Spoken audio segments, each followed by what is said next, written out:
Bonjour tout le monde, alors on se retrouve aujourd'hui pour une nouvelle vidéo.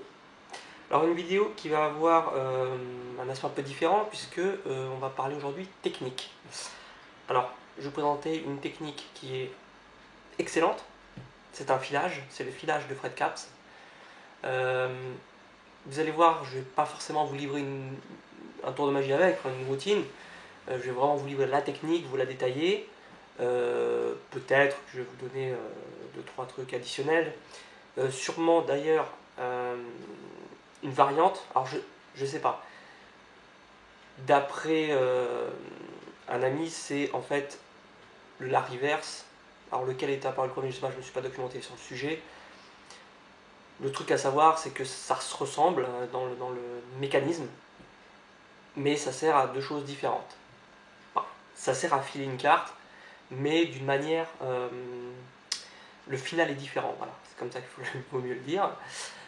Sinon, je suis super content de vous le présenter parce que c'est vraiment une très très belle technique qui va vous servir dans bien des domaines, dans bien des tours où vous avez besoin d'échanger des cartes.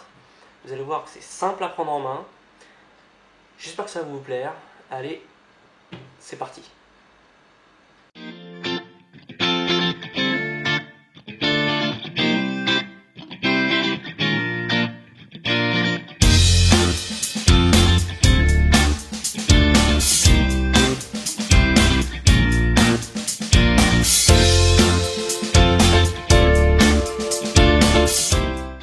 Et bien c'est parti, on y va pour la technique.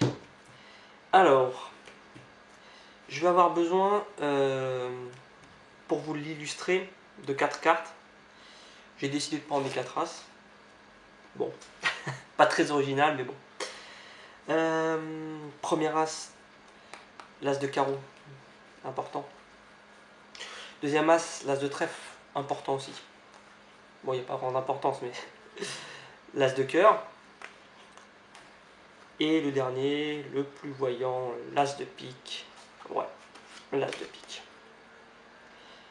Ok, j'ai pris les 4 as pour qu'on puisse bien suivre. C'est des cartes qui parlent à tout le monde, c'est facile. Et en plus, je ne sais pas si vous avez remarqué, mais ils ont une faculté. En fait, c'est de pouvoir se transformer. Ah, c'est très intéressant. Voilà, donc 4 as qui deviennent 4 dames. On est en fait sur un filage d'une carte à une carte, donc comme vous l'avez pu le constater, qui se fait relativement simplement, et je trouve vraiment que visuellement il est assez trompeur.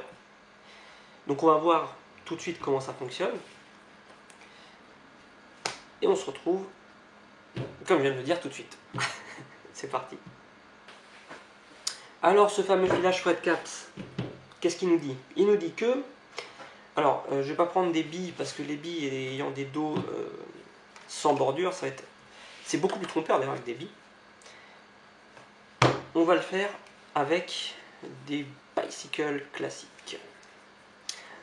Alors je vais reprendre le thème que j'ai pris, c'est-à-dire les as. Ben voilà, on va prendre ces deux-là. On ne va pas faire forcément avec les 4, peu importe, on va juste le faire avec une paire. Donc, l'idée, c'est de filer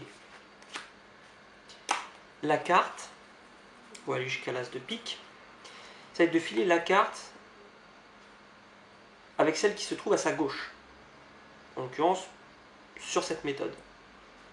Donc en réalité, on ne va pas poser l'as de pique sur le tapis, on va poser la dame de pique. Alors comment ça se passe? On passe les cartes, on les fait défiler en main, jusqu'à tomber sur la carte que l'on va prétendre poser. Il y a plusieurs possibilités. Mais il faut d'abord retenir une chose, c'est de garder en main droite l'étalage quand même relativement ouvert. Il ne faut surtout pas refermer l'étalage. Il faut garder les cartes relativement étalées. Tac, comme ça. C'est ce qui va renforcer l'illusion. Deux cas. Parfois, deux cas. Il y a deux façons de le faire, deux façons de le montrer. Soit, au moment où j'arrive sur l'as, je garde l'as, C'est-à-dire que je ne continue pas très légèrement à étaler les cartes. Je m'arrête à l'as pour ne pas qu'on voit la carte qui est juste derrière, c'est-à-dire la dame. Soit j'étale, je scinde mon étalement avant la carte et voilà, j'étale légèrement après. Ça n'a peu d'importance, si ce n'est que moi je préfère ne pas faire cette méthode-là parce qu'on voit la carte qui se trouve juste après l'as, on la voit. Et surtout, c'est que quand on va embarquer les deux cartes, on va voir que la carte qui est ici, parce qu'on la voit fatalement, ne va pas être celle qui était à côté de l'as tout à l'heure. Donc je trouve que visuellement, c'est pas assez trompeur. Donc je préfère moi, dans ma version, la version que moi je fais, je préfère largement passer les cartes, arriver à l'as, bon même si on pousse un peu, on ramène tout de suite, hein, pour pas qu'on prête attention à la carte qui est dessous. Et là, de ce fait, on ne sait pas la carte qui est dessous. Donc si là je passe deux cartes et qu'on voit celle-ci apparaître, bon, bah on peut penser que c'était celle qui était sous l'as. Donc ce n'est pas grave. Alors le mouvement, maintenant à proprement parler, on garde l'étalement en main droite. Donc si on a choisi la méthode que j'utilise moi, on va pousser deux cartes un peu comme pour une levée double, hein, mais sauf que là, l'avantage c'est qu'on n'a pas besoin de la netteté, parce qu'on s'en fout. De toute façon, l'idée c'est de les passer rapidement, d'en pousser deux rapidement pour venir tout de suite les prendre. Il y a deux mouvements qui se conjuguent, hein. Il y a le mouvement où on pousse les deux cartes et le mouvement où en même temps on vient les additionner à la main droite. Donc ces deux mouvements conjoints font que on n'a pas le temps de voir, si on le fait assez rapidement, mais pas trop rapidement non plus, qu'on a passé deux cartes. Surtout si elles étaient bien cachées dès le début. Si vous avez choisi la version où, pour plus de facilité, vous décidez d'étaler un tout petit peu plus, parce que là, bon, c'est assez dames, forcément c'est voyant, mais si c'est deux cartes qui n'ont pas trop de contraste, c'est pas gênant.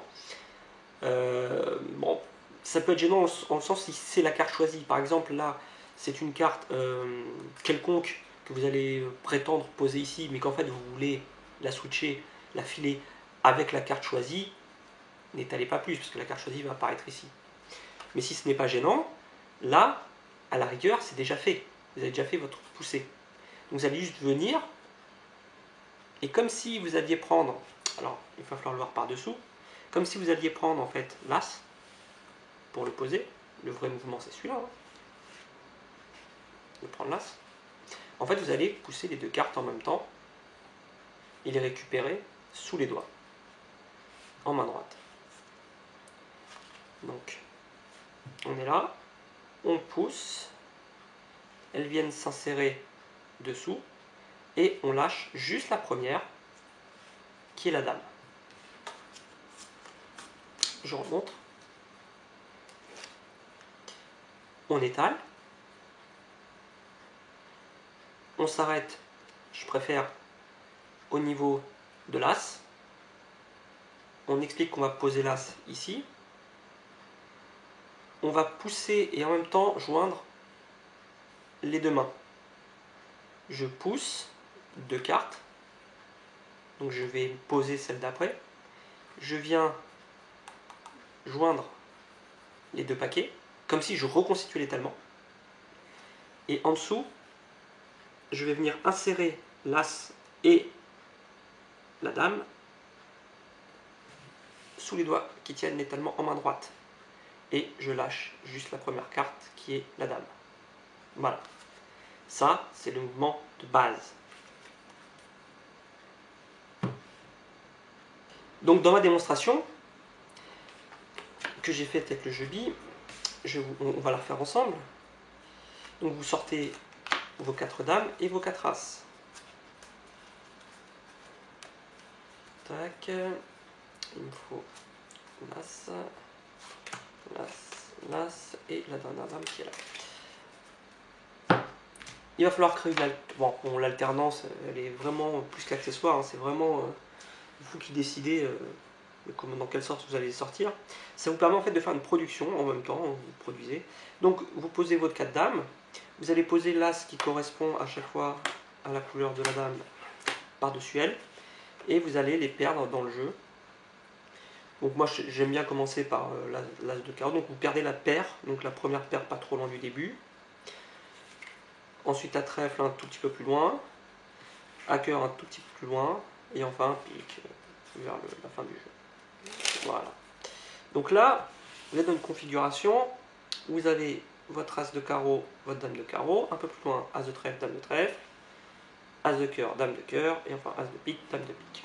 Donc vous êtes prêts pour faire votre production. Donc on y va. On prétend avoir besoin de 4 as pour faire ce tour ou cette routine. Donc on vient, on cherche le premier as. Ah, l'as de carreau.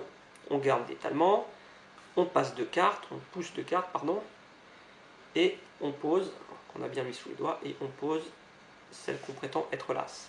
Attention en retournant de ne pas montrer l'as. On remonte en fait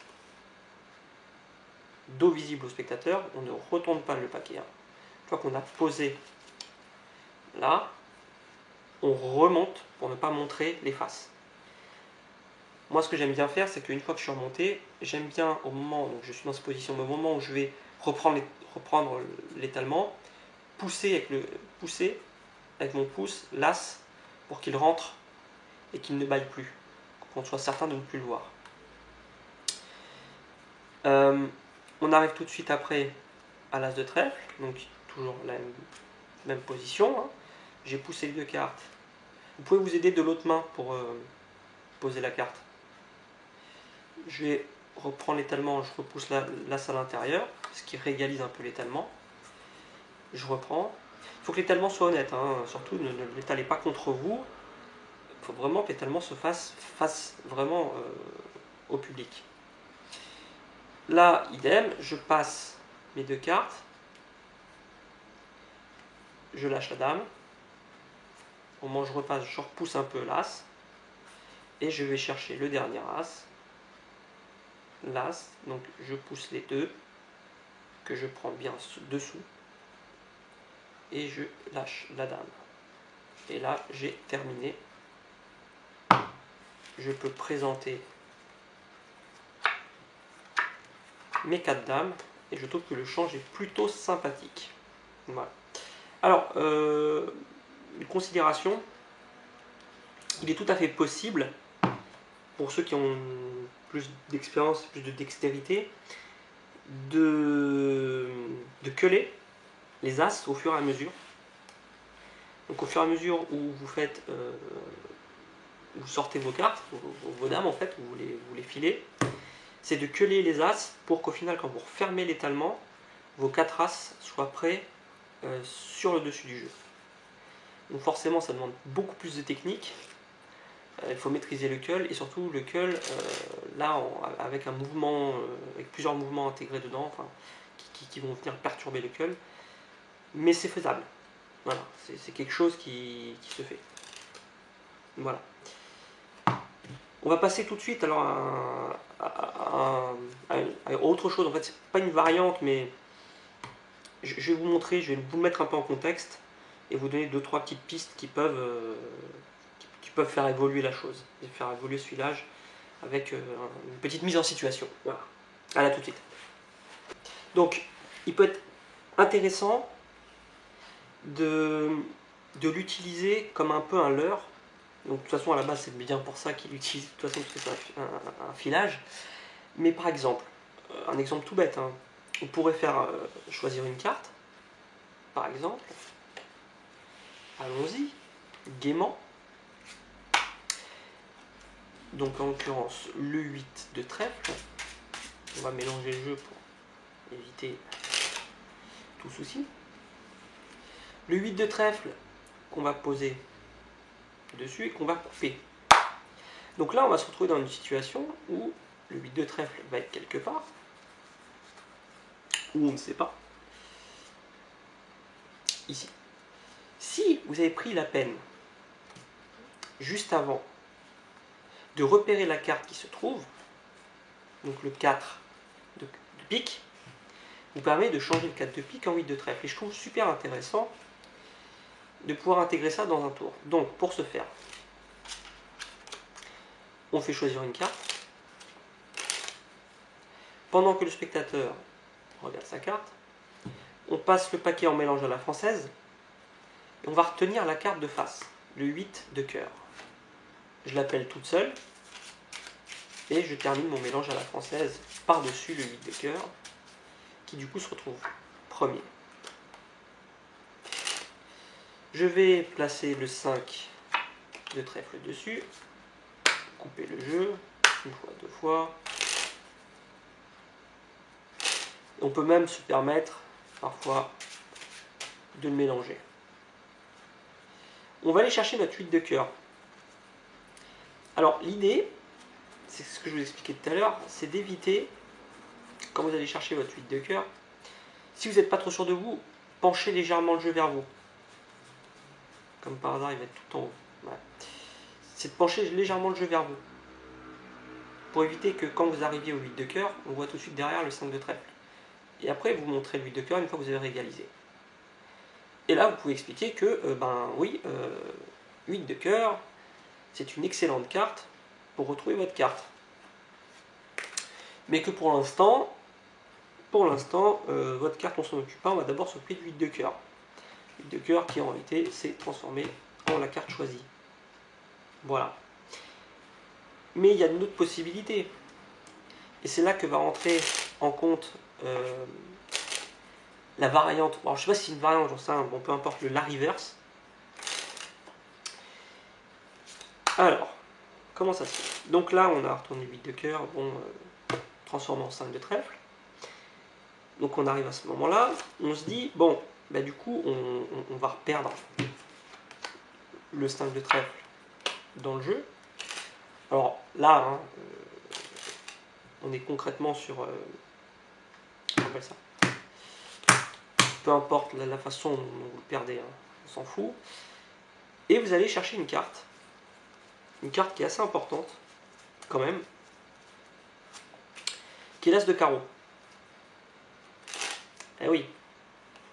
Pourquoi l'as de carreau? Parce que maintenant que votre carte est perdue, si je coupe le jeu, il peut, l'as de carreau, et ça c'est vrai, retrouver votre carte en un rien de temps.